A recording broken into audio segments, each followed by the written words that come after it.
Kita awali dengan informasi pertama.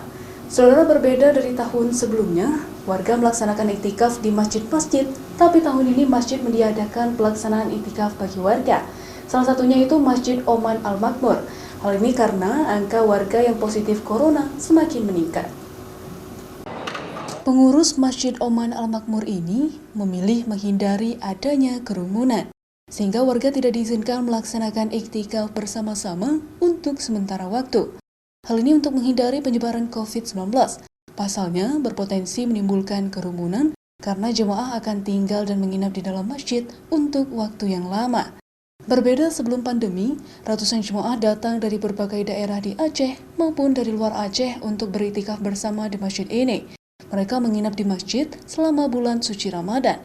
Sedangkan untuk kegiatan lain selama Ramadan, Badan Kemakmuran Masjid Oman ini tidak membatasi jemaah, seperti beriktikaf secara pribadi, berzikir, membaca Al-Quran, serta ibadah tengah malam atau Qiyamul Lail. Ya, memang sebagaimana biasanya pada bulan Ramadan banyak kegiatan, lebih-lebih di masjid ini sudah diprogramkan kegiatan-kegiatan yang pada tahun ini dibatasi, di antaranya berkenaan dengan i'tikaf ini ditiadakan. Adapun hal yang sudah menjadi tradisi dan kebutuhan masyarakat di sini adalah Qiyamul Lail.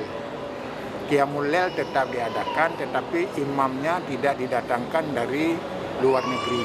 Selama pandemi COVID-19, pengurus Badan Kemakmuran Masjid Oman Al-Makmur ini berharap para jemaah yang datang dapat mematuhi aturan protokol kesehatan, terutama menggunakan masker pada saat melaksanakan ibadah di bulan Ramadan agar terbebas dari paparan COVID-19.